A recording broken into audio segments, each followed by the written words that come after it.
pasaron la lista del menú que nos van a ¿El menú? después de la comida y todo. No. Digo, Sí. No lo pasa, no lo pasa.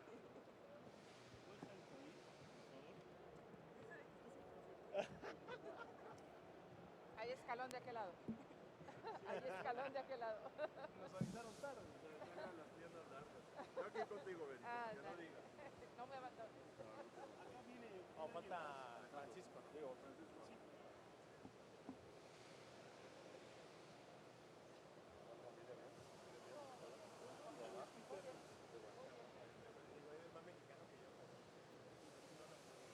Hola. Cuidado. ¿Cómo están? Felicidades. Felicidades. Excelente presentación.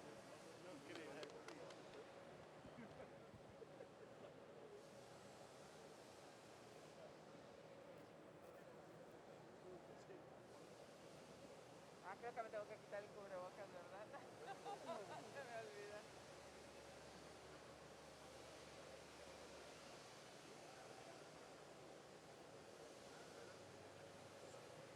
Bueno, pues vamos a iniciar. Muy buenas tardes, mi nombre es Silvia Ortiz, soy directora de la revista Vanguardia Industrial. Es un medio de comunicación especializado en la industria manufacturera. Gracias por su presencia a este panel denominado Cadenas de Suministro, cambios en el contexto global, retos y oportunidades en México, cuya moderadora es Verónica Orendain, a quien le damos la más cordial bienvenida. En nombre de la Asociación Mexicana de Distribuidores de Maquinaria, la AMDM, y Vanguardia Industrial, les damos la más cordial bienvenida a este foro. Agradezco también a los panelistas Benito Grisewski, CEO de EMAC, Luciano Odiorio, CEO de Grupo Hightech, Francisco González, presidente ejecutivo de la Industria Nacional de Autopartes, y Apolos Rodríguez, quien es director de ventas de la empresa Dinamac. Y bueno, antes de cederle la palabra a nuestra moderadora, Verónica Orendain, voy a leer parte de su trayectoria profesional. Ella, además de ser columnista de Vanguardia Industrial, es consultora independiente y actual directora de Voz Ediciones. Vero Orendain ha ocupado diversos cargos en el Gobierno de México y en la iniciativa privada. De 2013 a 2018 lideró la Dirección General de Industrias Pesadas de Alta Tecnología de la Secretaría de Economía. En ProMéxico, organismo encargado de promover las inversiones, creado en 2007 y desaparecido al inicio de este sexenio, se desempeñó de enero de 2000 a marzo de 2018 como directora ejecutiva de vinculación institucional. En General Electric, durante 2 años, 8 meses, agosto 2010, marzo 2013, estuvo a cargo de la Subdirección de Relaciones Gubernamentales y Nuevos Negocios. Tiene un diplomado en Comercio Exterior por el Instituto Tecnológico Autónomo de México, como sabemos es el ITAM, y es licenciada en Economía por la Universidad Autónoma de Nuevo León. Muchas gracias y les pido un aplauso para los panelistas y la moderadora. Vero, te cedo los micrófonos. Muchas gracias. ¿Se escucha? Hola, ¿me escuchan?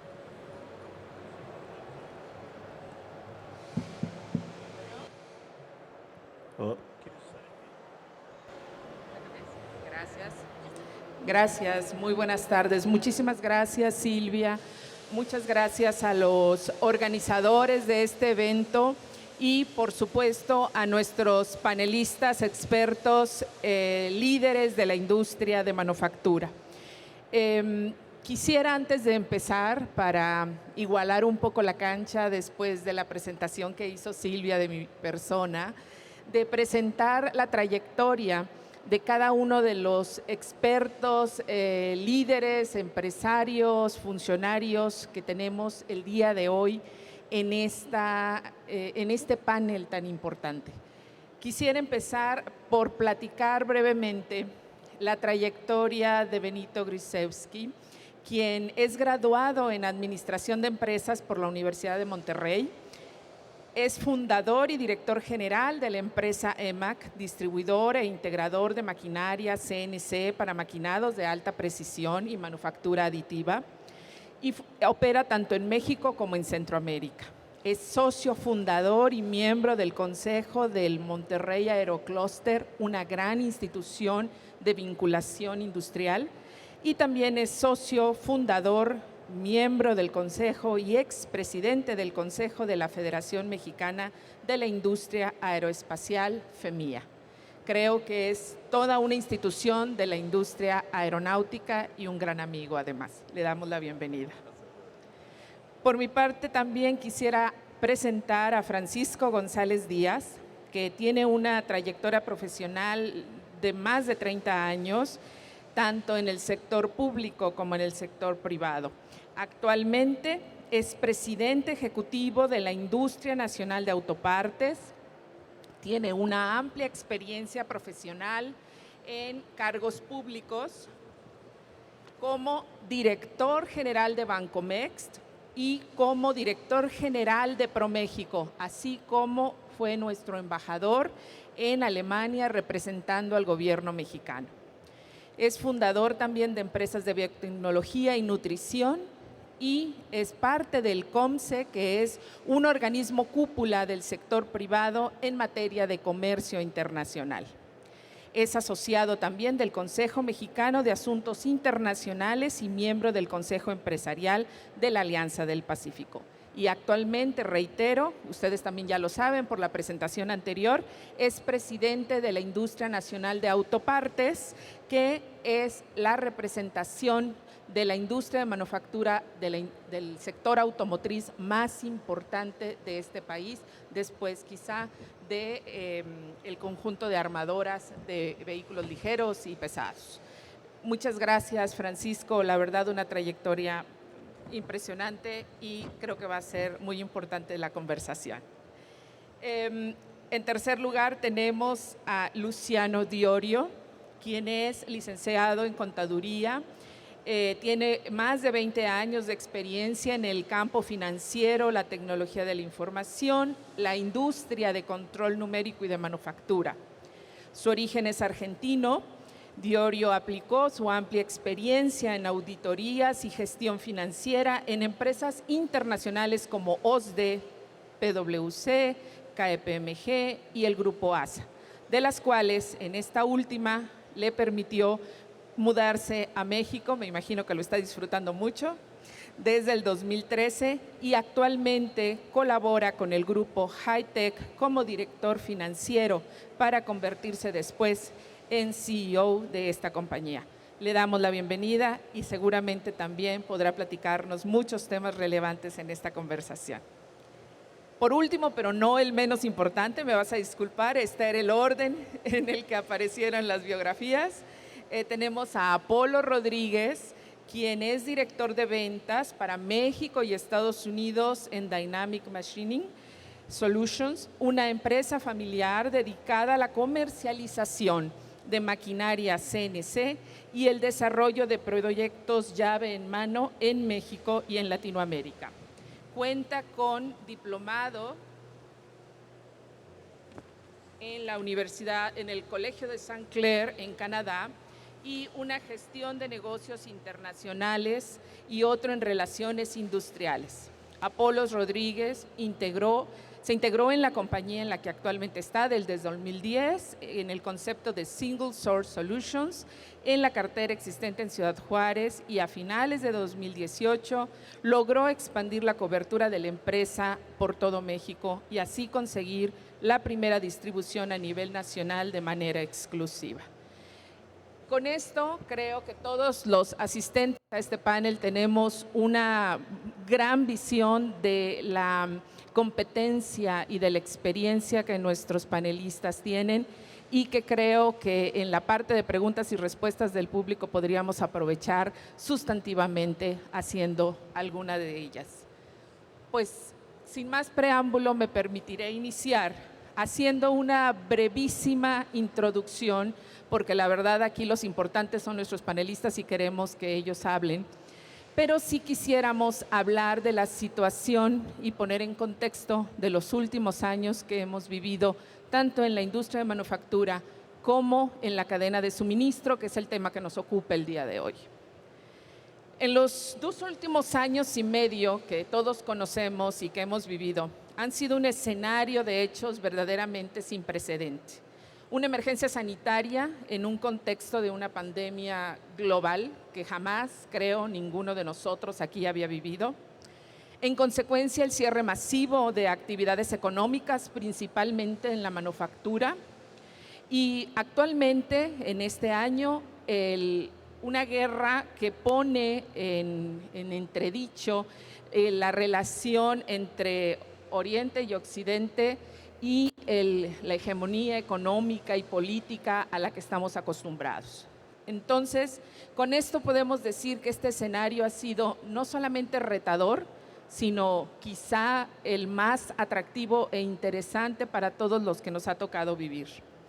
Cada uno de estos eventos, y quizá hay muchos más detrás, han tenido algunas consecuencias muy relevantes para las cadenas de suministro y para la actividad económica en general. Hemos visto que hay escasez de componentes críticos que no imaginábamos que podría suceder, y pongo, por ejemplo, para la industria automotriz, la escasez de microcomponentes que nunca habíamos visto. La elevación de los costos de transporte y de procesos logísticos que, según algunos consultores importantes como Deloitte, han llegado a decir que pueden haberse elevado hasta 10 veces más que en los años previos a la pandemia.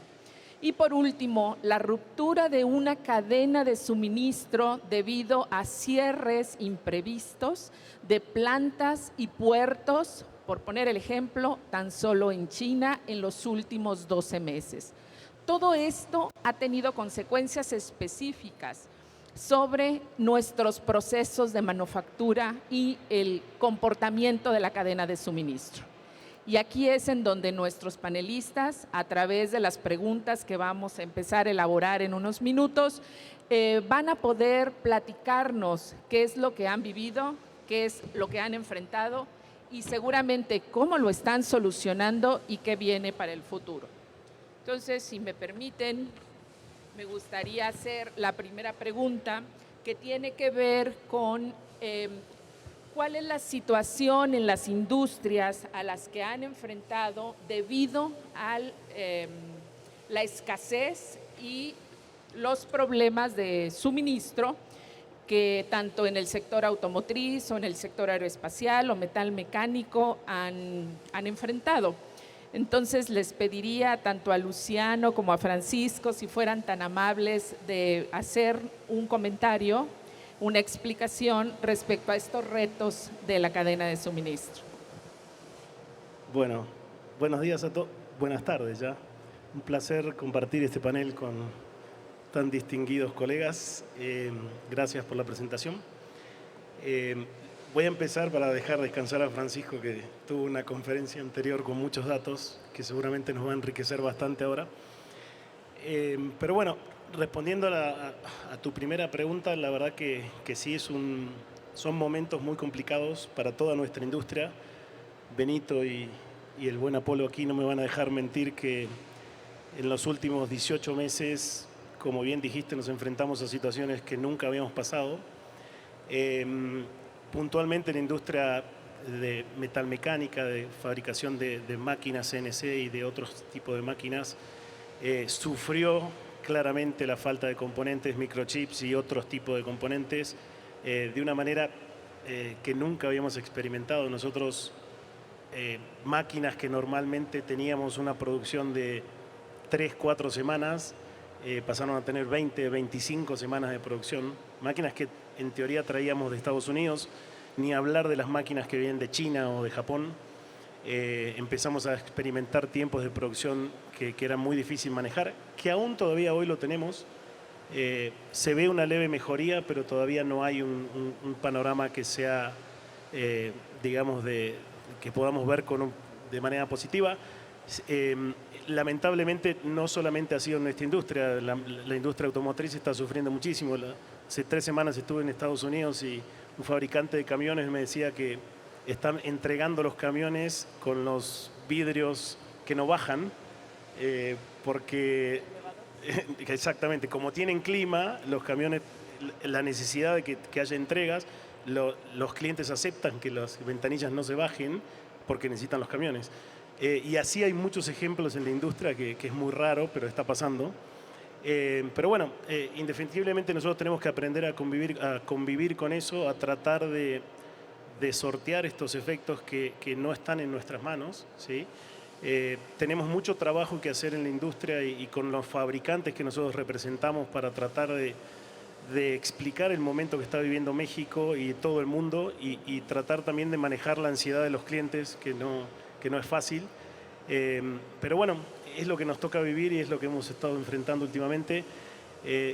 Nosotros tenemos muchos contactos con marcas japonesas y chinas y últimamente el lockdown que se ha dado en los puertos en Shanghai y otras ciudades importantes de China también nos ha afectado muchísimo.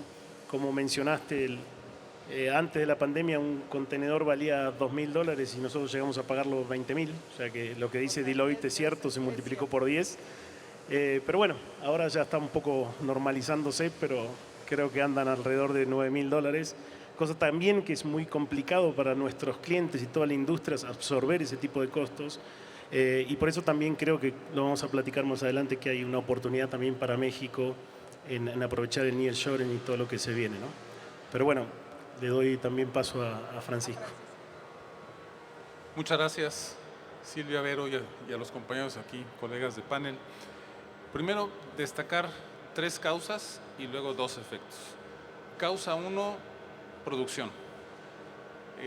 La producción, como bien decías, tiene que ver ya sea con chips, los semiconductores, o ya sea con la cadena de suministro cerrada en ciertos puertos. Entonces no he podido terminar de hacer las piezas, las partes para poder continuar con la producción y venta hacia lo que son las armadoras de autos. Primer punto, producción. El segundo punto es el transporte. Sí, el incremento de costo, como comentas, el cierre de puertos, en el caso de Shanghai, pero también de los de llegada, como el de Long Beach, donde por turno se redujo mucho la operatividad y había una problemática de contenedores vacíos en Long Beach que no se cargaban a barcos, o sea, una disrupción completa del orden de las cosas. Se podía llevar a Mazatlán, efectivamente, algunos otros puertos tuvieron alguna salida, pero esta disrupción también tiene algunos efectos que ya se vuelven tan simplones como un barco. No sé si se acuerdan, abril 2020, el Evergreen en el canal de Suez, pues tuvo un impacto de 11% del comercio mundial durante esos días, con un costo de 10,000 millones por día de productos que no podían pasar y costos de la embarcación que estaba esperando cruzar el canal de Suez. Entonces, somos ya muy frágiles a esta situación, por lo que, como dices, ya habrá oportunidad de platicar de reshoring, nearshoring y los otros shorings, porque sí se da la situación, este segundo, de logística en costo y en que cualquier cosa ya te puede botar. Antes pues, se construyeron Canal de Suez, Panamá, el Landwehr Canal en Alemania, para precisamente mover mejor los productos. Hoy en día estamos con un comercio del siglo XXI, con una infraestructura del siglo XX y con leyes del siglo XIX. Entonces tenemos retos bien importantes en toda la cadena de producción. Y el tercer punto que pues no podemos omitir de causa es la guerra. La guerra está causando problemas, comentaba hace un momento, del gas neón. ¿Han oído hablar del gas neón? Que es un problema. Pues es un problema porque se produce fundamentalmente en esa zona, Ucrania y Rusia. ¿Para qué sirve el gas neón? Pues para hacer los semiconductores. No se pone en el coche, no se pone en la Nintendo ni en el refrigerador, pero ¿qué es un semiconductor? Necesitas hacerlo, construirlo con un ambiente de gas neón para poder tener lo suficientemente pequeño la ranura, por decirlo así. El paladio, bueno, el paladio, ¿qué pasa? El paladio son los catalizadores. Se puede sustituir con platino, sí, pero no todo. Entonces hay una serie de impactos de la guerra en cuestión de esas piezas que faltan. Esas son las 3 causas fundamentales. Y las 2 consecuencias, una pues es negativa, se han dejado de producir en México 260,000 autos por todo lo mencionado anteriormente, pero una de las consecuencias también es la positiva. Se está moviendo producción hacia México por todos estos impactos que se tienen. Se está reajustando el modelo de negocio de comercio y de producción en la cadena automotriz, como en otras muchas más, y hay que estar atentos y tomar las ventajas. Los problemas, más que problemas, yo les llamaría retos, y los retos se vuelven oportunidades. Correcto, muchísimas gracias. Pues justo eso es el siguiente tema que me gustaría que nuestros panelistas pudieran explorar y conversar con nosotros, que tiene que ver con detrás de estos retos y de estas grandes dificultades, siempre hay una contrapartida de oportunidad que las mentes ingeniosas e inteligentes saben aprovechar. Entonces, la siguiente pregunta es, bueno, ¿qué se está haciendo en cada una de sus industrias para aprovechar las oportunidades que se derivan de este entorno tan complejo? Y pues me gustaría cederle la palabra a Benito y a Apolos para que nos comentaran desde su perspectiva, de su industria en particular, qué es lo que está sucediendo. Gracias. Muchas gracias, Vero. Muchas gracias a todos por estar presentes por acá escuchándonos. Bien lo decía por aquí Francisco, la cadena cómo se va desarrollando. Problemas, retos y oportunidades. Esa es la secuencia que lleva. Tremenda oportunidad es la que tenemos como país con esta situación que se está presentando. Nos agarró a todo el mundo, no nada más a nosotros como país, nos agarraron totalmente fuera de base con una situación que jamás habíamos enfrentado, la pandemia, pero nos abrió también los ojos en el sentido de otros procedimientos que podemos desarrollar y que desarrollamos de manera que pudiéramos obtener el beneficio de esa oportunidad que se presentaba. ¿Qué estamos haciendo actualmente? El sector de máquinas herramienta, el sector de manufactura avanzada, en donde, haciendo un paréntesis, México tiene un lugar prioritario, repito, prioritario, en el tema de la manufactura avanzada. Por muchos años hemos estado como país bajo los reflectores del mundo como el mejor destino de inversión para manufactura avanzada. Independientemente del sector que sea, el sector automotriz, el sector autopartes, enseres domésticos, el que ustedes digan aeroespacial. Yo les quisiera comentar que hasta hace 18 o 20 años había muchos cuestionamientos en cuanto a nuestra capacidad en México para la manufactura aeroespacial. Varios años después que se llegó a desarrollar esa oportunidad de participar en ese sector de manufactura súper avanzada, no nada más avanzada, súper avanzada, México se convirtió en el destino principal de inversión en el sector aeroespacial por varios años. Todos y cada uno de los proyectos de manufactura aeroespacial que arribaron a nuestro país se volvieron un tremendo éxito. Ese es el tipo de oportunidades que debemos aprovechar. Tenemos que identificarlas y tenemos que agarrarlas porque no duran por siempre. México sigue estando en una posición privilegiada.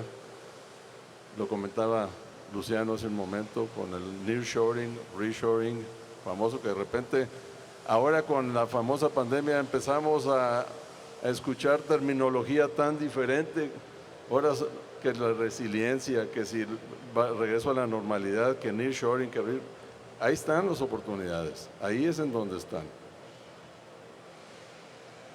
Yo quisiera que entendiéramos que también como país tenemos una tremenda competencia global y hay otros países que solamente están o estaban esperando el tropiezo del nuestro para tomar lo que ellos pensaban que les correspondía. Y hay muchos ejemplos en diferentes sectores en donde esos países han logrado obtener ese beneficio que nosotros dejamos ir, por decirle de alguna manera. Las oportunidades están, las oportunidades siguen y tenemos que tener esa capacidad de identificación para realmente rescatarlas y aprovechar ese tremendo talento humano que tenemos. Nuestro recurso humano es un recurso invaluable. Tenemos el beneficio de la edad promedio de nuestro talento humano, de nuestro recurso humano, que no lo tienen muchos países. Nuestros vecinos aquí del norte tienen ya una población operativa o productiva vieja. Los países europeos igual. Ese es un gran beneficio que tenemos nosotros, con gran talento que necesitamos aprender a desarrollar y entonces sí despegar como lo hemos hecho en otras ocasiones. Grandes ejemplos que tenemos. Es lo que les podía compartir. Gracias. Gracias, Benito. Adelante. Muy buenas tardes, gracias por asistir. A mí me gusta hablar, no tanto, pero ahorita sí me gusta porque traen el cubrebocas y no sé cuándo están bostezando. Entonces está padre por ese lado. Como bien dice Benito, en realidad la pandemia sí nos agarró a todos con una comodidad hasta cierto punto, porque traíamos una rueda definitivamente aceitada, avanzando poco a poco, con planes de crecimiento. Muchos teníamos planes de 3 a 5 años y de repente llega un fin de semana de vacaciones y ya no salimos. Yo me acuerdo que todos nos encerramos y empezamos a pensar que eran 2 semanas, después se fue a 3 y empezó más, ¿no? Pero esa comodidad también no nos dejaba a nosotros ver más allá. Ver nuevas oportunidades, ver nuevos retos, a lo mejor porque ya venían dando todo esto, ¿no? Pero definitivamente creo que los que estamos en este medio vimos la escasez de trabajo, veíamos desfilar las fábricas, saliendo la gente liquidada y todo, y era un panorama triste. Sin embargo, creo que también nos abrió los ojos a muchos para empezar a ver diferentes aspectos que podríamos mejorar y definitivamente a economizar. Y economizar no nada me refiero al tema comercial, sino también en el tema de producción o de productividad y de eficacia dentro de nuestros procesos. Ahora, como bien comenta Benito, Luciano, señor Francisco, vemos también la parte de que México de nuevo está en la lupa.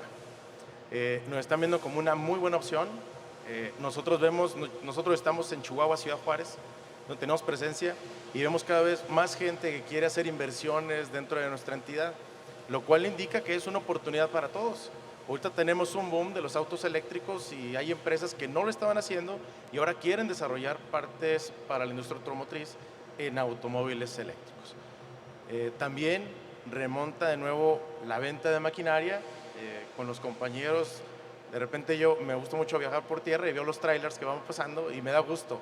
Al final del día quiere decir que hay más capital moviéndose dentro del país y definitivamente también mencionarlo, que todo eso también a las personas que producen y demás empiezan a ver oportunidades de los componentes que hacen falta.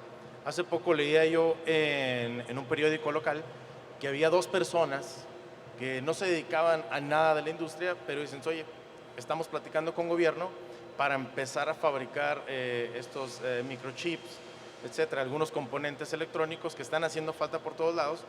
Entonces quiere decir que también nosotros queremos hacer todo en casa.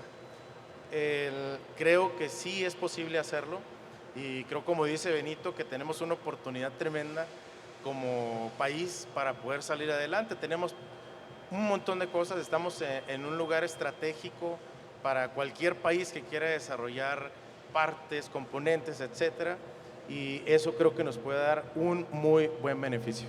Sí, muchas gracias. Muchas gracias, Apolos y Benito, por su participación y sus aportes. Quisiera avanzar a la tercera pregunta, que tiene que ver con algo más concreto de nuestra relación regional de comercio, que tiene que ver con la nueva versión que tenemos del Tratado de Libre Comercio de América del Norte. Y aquí me gustaría hacerles la pregunta de, dentro de este contexto de nuevas reglas del juego comercial, ¿qué acciones en el desarrollo de proveeduría vemos que es necesario hacer y ya se estén haciendo para mitigar riesgos y el aprovechar algunas oportunidades? Aquí me gustaría cederle la palabra a Benito y a Francisco para que nos hagan algunos comentarios en esta materia. Muchas gracias. Pues habiendo estado en su momento en ProMéxico y ahorita desde un sector que es un sector pujante, vemos varias posibilidades. También divido en este momento la primera parte, lo que es el reshoring, nearshoring y otro muy importante que es el friendshoring, que sacó Hausmann en Davos hace unas semanas. Todo esto, a final de cuentas, significa queremos tener proveeduría cercana. Este efecto es sumamente positivo, es la parte bonita del tratado. En esa parte muy bonita significa, por ejemplo, que el sector de manufactura de coches, la parte automotriz está creciendo 3.5, pero el sector de autopartes está creciendo 7.5, más de lo que se produce en los coches. ¿Por qué? Porque en el nuevo esquema del TEMEC se requiere por porcentajes, no voy a complicar ahorita la situación, antes era 60%, ahora vamos hasta el 75%, entonces tenemos que vender más piezas de Norteamérica en cada auto, y el más eficiente haciendo autopartes es México. Entonces el crecimiento es claro, es positivo, tiene complejidades de administración. Una empresa pequeña sufre más que una empresa grande que puede tener un contador y un control de calidad específico para llevar a cabo esta situación, pero sí está dando una entrada de un nicho muy, muy fuerte para poder vender más desde México. Esto se traduce en una inversión que lo presentaba hace unos momentos. Son $4,000 millones que están ingresando de empresas en nuevas líneas, en nuevas empresas o en nueva maquinaria que se está adquiriendo, porque es importante estar a la vanguardia. Entonces lo que está llegando es muy importante, gracias al USMCA o TEMEC, tiene sus complejidades duras, como es la parte laboral. Cuando en Estados Unidos no hay obligación en muchos estados de contar con un sindicato, se firmó en México de que teníamos que cubrir no nada más que tuviera sindicato, sino que tuviera condiciones específicas de sindicato libre. Esta situación es una cuestión que nos deja no en un mismo nivel, sino nos carga la balanza en costos y nos carga la balanza en lo que viene siendo auditoría, porque con que alguien señale a una empresa mexicana que no está cumpliendo, la carga de la defensa corre totalmente por parte de la empresa. Si no lo libra, le cuesta a sus compradores en Estados Unidos y Canadá. Entonces, esa parte no está muy bien balanceada. Pero mientras estemos haciendo bien las cosas, en la INA lo que hacemos es buscar proteger a las empresas contra este tipo de problemas sindicales, por decirlo así, al tener y cumplimentar en forma anticipada las reglas y los órdenes de tener los convenios registrados, inclusive ante notario y todo. Vamos bien, llevamos un 25% en la industria de autopartes, vamos lento porque nos quedan 2 años, pero si vemos el resto de las industrias que también tienen que cumplir estas reglas, van al 5%. Entonces tenemos que redoblar esfuerzos, pero por un lado, les decía, está la parte muy positiva del reshoring, nearshoring, friendshoring. Por otro lado está la parte de revisión contractual sindical, pero en términos generales la balanza dice: estoy invirtiendo más en México, queremos vender más desde México, queremos integrar más desde México, y el factor talento que se mencionaba es uno importantísimo. Por edad, sí, también China son más viejos, Europa, Estados Unidos, pero el talento que quiere trabajar es otro factor importantísimo. En Estados Unidos tienen problema en las líneas de manufactura porque no quieren participar ya como trabajadores de manufactura o de meseros o de otras cosas. Se quedaron a gusto en casa. En el caso de México, las plantas están otra vez al 100%. Entonces, es otro factor más. Gracias. Gracias, Francisco. Benito. Muy bien, gracias, Vero. Si hacemos un poco de historia para ver en dónde estamos o cómo llegamos a esta situación en la que tenemos hoy en día en el contexto, en el contorno global. En los 80s ingresamos al GATT, después eso se convirtió en la Organización Mundial de Comercio. 94 creo que ingresamos al TLC, o se firmó el TLC, el famoso NAFTA. Viene la revisión del TEMEC y aquí estamos. La gran oportunidad que seguimos teniendo como país con la cantidad de tratados comerciales que tenemos con el resto del mundo es única. Y aquí esto lo conecto con el comentario que hacía hace unos momentos de que estamos bajo los reflectores del mundo. Por supuesto que estamos. El tremendo activo que tenemos, repito una vez más, en nuestro talento humano es impresionante. Y regresamos al tema nearshoring, reshoring y el nuevo contexto de Hausman acá en Davos. No estaremos sintiendo como que estamos llegando o iniciando un proceso de desglobalización, quizá, porque todo ese tema de la globalización y las grandes inversiones de los países occidentales con la finalidad de reducción de costos fue lo que ocasionó ese crecimiento explosivo en China, en los países asiáticos, más recientemente ahora hasta Vietnam está jugando de manera intensiva en todo esto, las inversiones a México. Yo creo que es un beneficio que debemos de aprovechar y entender cómo jalarlo como país. Sí y solo si hacemos las cosas adecuadas en nuestro país. Ya hemos visto por ahí oportunidades que no hemos logrado aprovecharlas. La bronca que se aventó Trump con los chinos, el tema de la pandemia, ahora el tema de la complicación con la cadena de suministros, que está por las nubes y está complicada, el cierre con la nueva política de cero COVID de diferentes ciudades y puertos en China, la guerra que nos vino a trastornar una bola de cosas también, no nada más en el tema de manufactura, hasta en el tema de alimentos, incluso con lo que no se está generando, produciendo y desplazando de allá. Y otro tema bien importante del cual no hemos tocado aún y creo que todavía anda por ahí, la amenaza global, que es un potencial conflicto entre Taiwán y China.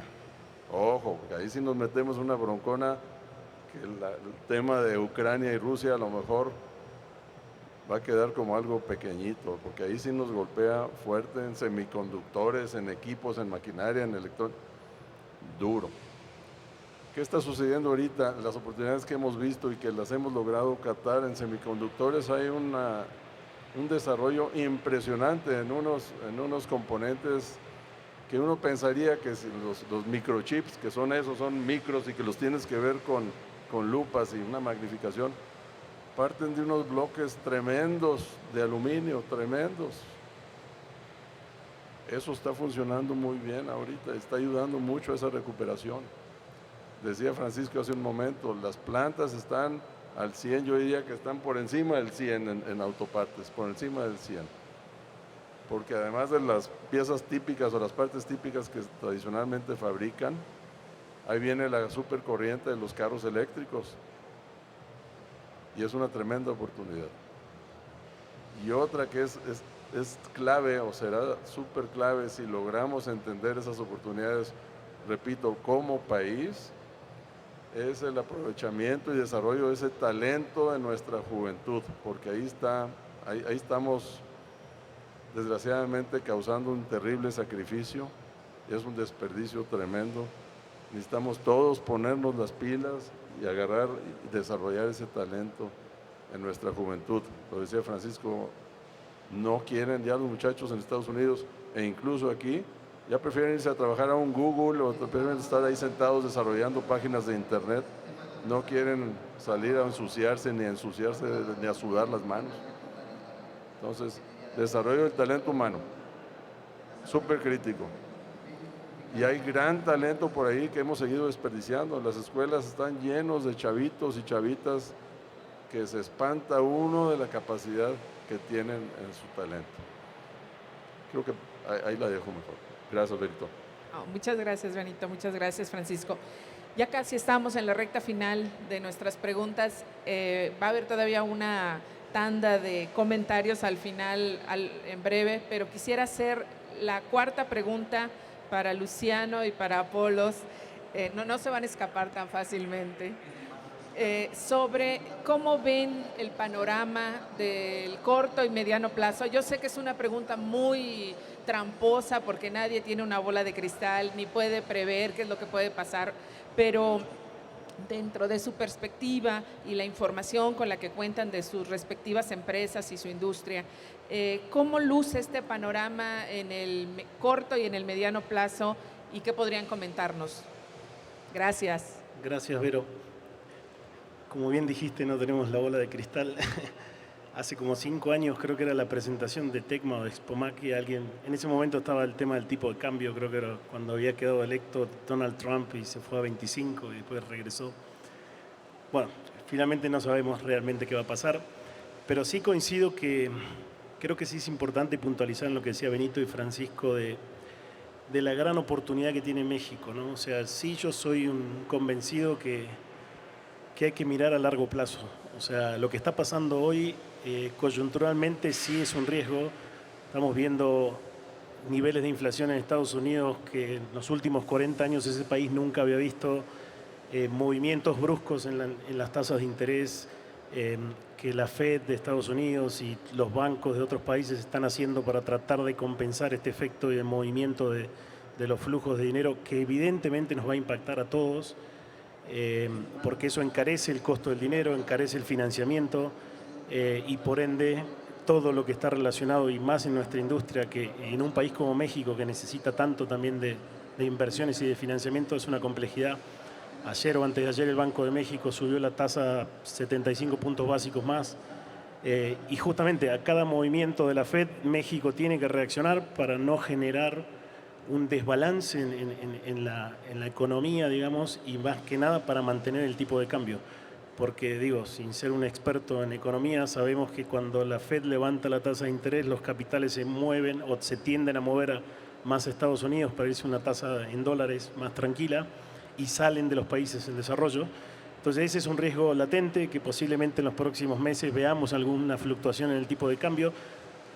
Yo creo que el Banco de México ha hecho las cosas bien, pero también ya estamos en tasas de 7.75 más el diferencial. Pero bueno, decía en cuanto a las oportunidades, yo creo que sí hay que mirar a México en el largo plazo, y en el largo plazo México tiene un gran potencial de convertirse nuevamente en lo que ya es, la capacidad instalada que tenemos en la industria automotriz, aeroespacial.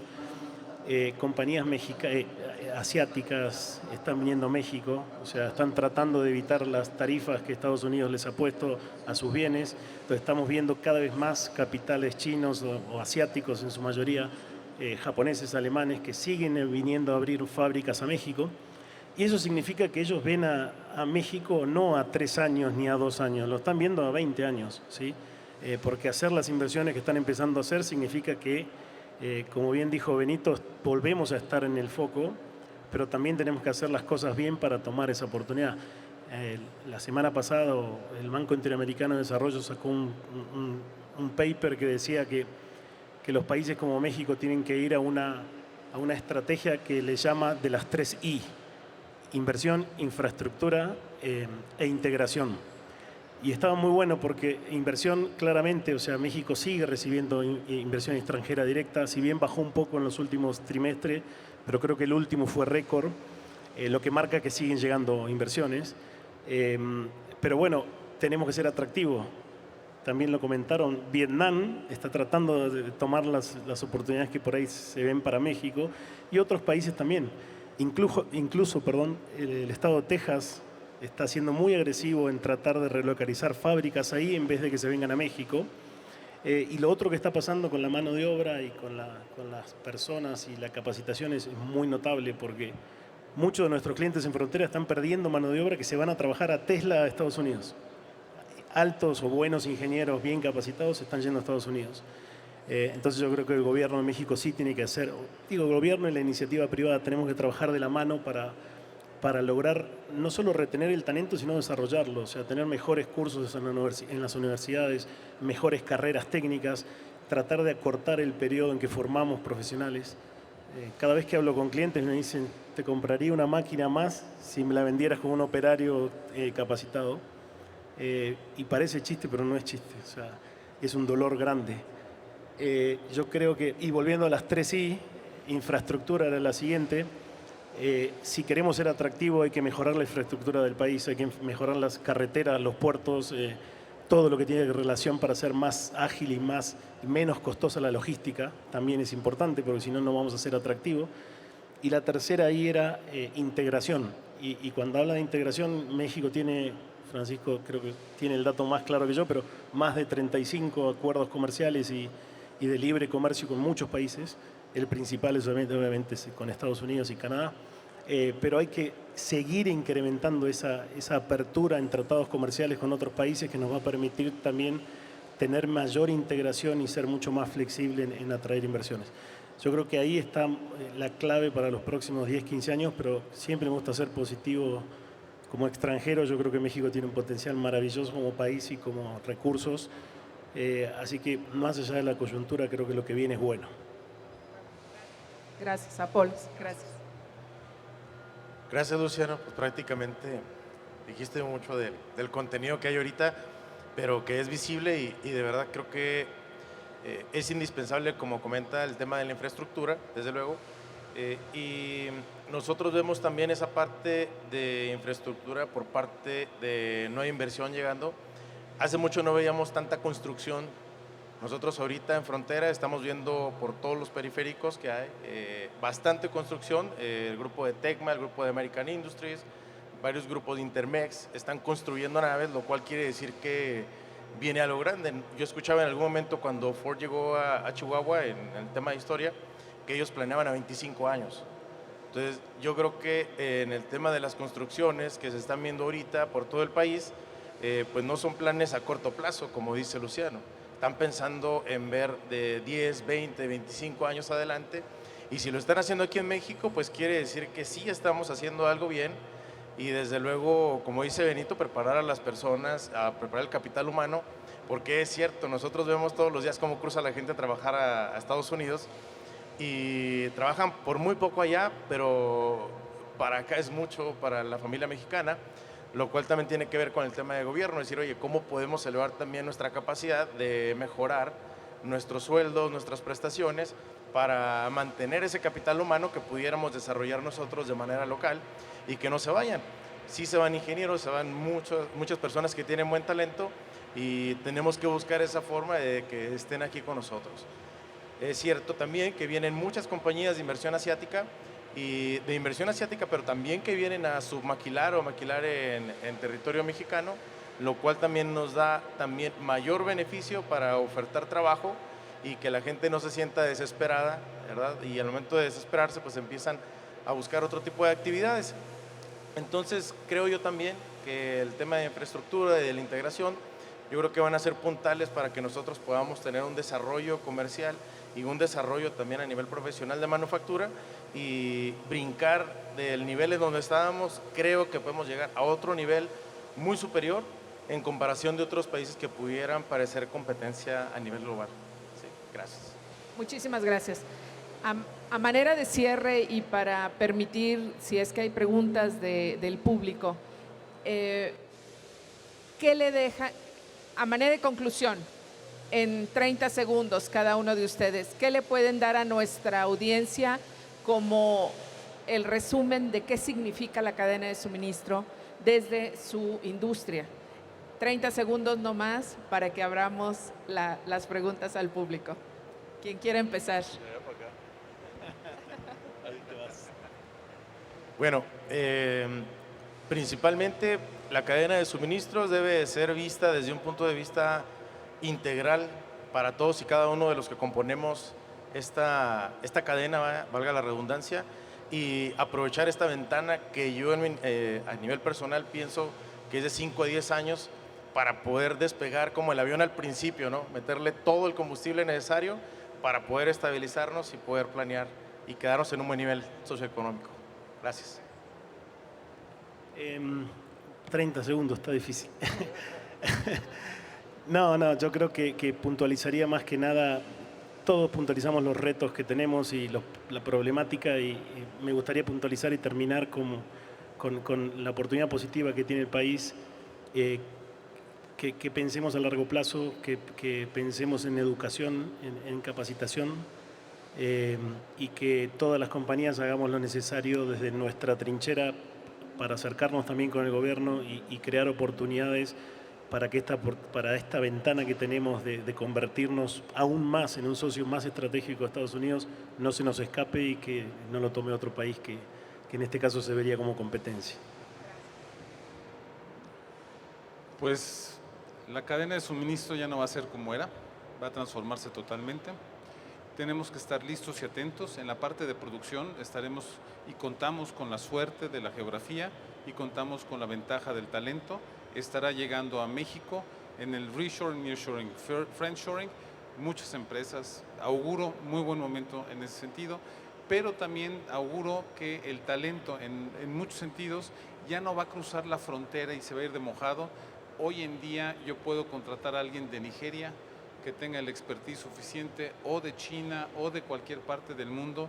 Hay mucho mexicano que está vendiendo sus servicios desde la paradisíaca playa de Tulum y vendiéndoselos a Ontario. La gente ya no va a operar como operaba, tenemos que estar atentos, ver cómo les retenemos. Ya no es nada más geográficamente y no te doy pasaporte para que no salgas, sino lo mismo con el reshoring, nearshoring. Tenemos que ver de qué forma nos mantenemos fit, diría yo que es la palabra, y eso significa muchas cosas, desde seguridad, desde leyes y, como bien decías, desde el desarrollo de nuestro talento humano en todos los sentidos y, muy importante, investigación y desarrollo. No podemos ser nada más los que sigan, debemos ir pasos adelante de qué forma podemos ubicarnos en este nuevo entorno donde nos están viendo desde el mundo. Gracias. Muy bien. Yo empezaría con, regresando a esos términos o esa terminología que empezó a surgir en estos últimos par de años. No estamos enfrentando una nueva normalidad, es una nueva realidad. La realidad va más allá de límites geográficos, va más allá de capacidades locales. Tenemos que aprovechar la oportunidad sin bajar los brazos, desarrollo de talento humano, infraestructura, inversión, integración. Todo eso es bien importante. Y parafraseando un poquito lo que comentó Apolos, cuando despega un avión, lo hace con toda la potencia de sus motores, pero no solamente con eso, lo hace contra el viento, o sea, enfrentando el viento en contra. ¿Por qué? Porque el mismo viento impulsa el avión hacia arriba. Y contra esas corrientes en contra que traemos, tenemos que despegar y despegar fuerte. Políticas públicas, no bajar los brazos y estar enfocados en esas oportunidades para no perderlas. Gracias, Berito. Muchísimas gracias a los cuatro. Les solicito al público un aplauso porque creo que nuestros panelistas han sido un lujo el día de hoy. Gracias, gracias de nuevo. Quisiera saber si hay alguna pregunta, si tenemos tiempo para una pregunta. Una pregunta.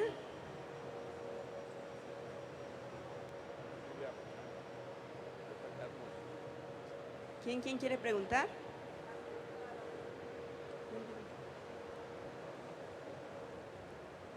¿Tu nombre y de dónde nos acompañas? Adrián Martínez, de Clúster Industrial. Sería una pregunta para Francisco específicamente.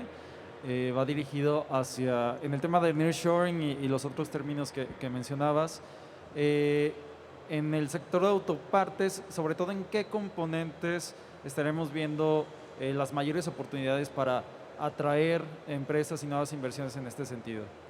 Bien, de acuerdo como está el tratado, el nuevo TEMEC, la parte de metales, básicamente acero y aluminio, tiene una oportunidad extraordinaria. Aluminio específicamente por toda la parte de la electrificación, toda la cadena, extrusión, toda la cadena, fundición, integración de partes en ello es fundamental. La parte de impresión 3D también va a ser algo muy importante, va a tener oportunidades únicas. Sé que son nichos, no son grandes empresas, pero tiene buenas oportunidades. Y la parte que se puede integrar muy fácil también es la de plásticos. Mucho plástico se importaba de Asia y puede tener un gran impulso en México. Pero metalmecánica y plásticos definitivamente, en la parte de productos que van de textiles, desde filtros, desde coberturas de autos y demás, la manufactura final también es importante tenerla en México. Y yo diría la parte también de concepto, por ejemplo, de productos pesados, como decía metalmecánica, la parte de vidrio también es muy importante que se pueda tener en México. El costo de mandar vidrio desde otra parte del mundo impacta con costos de contenedores altos muchísimo. Entonces, aquellos nichos por peso, por complejidad, también somos muy buenos en complejidad, muy reconocidos en ello. También gracias a eso se ha tenido un buen desarrollo de la industria aeronáutica y aeroespacial, me podrá decir Benito si no lo contrario. Entonces tenemos lo que requiera talento y mano de obra. Para tener una relación en México tenemos cerca del 1,000,000 de empleos en las autopartes, mientras que en Estados Unidos son 500,000 y en Canadá son 70,000. O sea, lo que es altamente intensivo en mano de obra, inclusive, pero con talento, debo de definirlo, ¿no? O sea, con carreras técnicas, con ingenierías, más o menos sería el tema.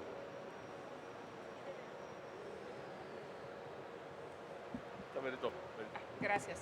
Muchísimas gracias a la audiencia. Me gustaría pedirles nada más si nos ponemos de pie para que les tomen una fotografía al panel y a los integrantes para dar seguimiento a lo demás.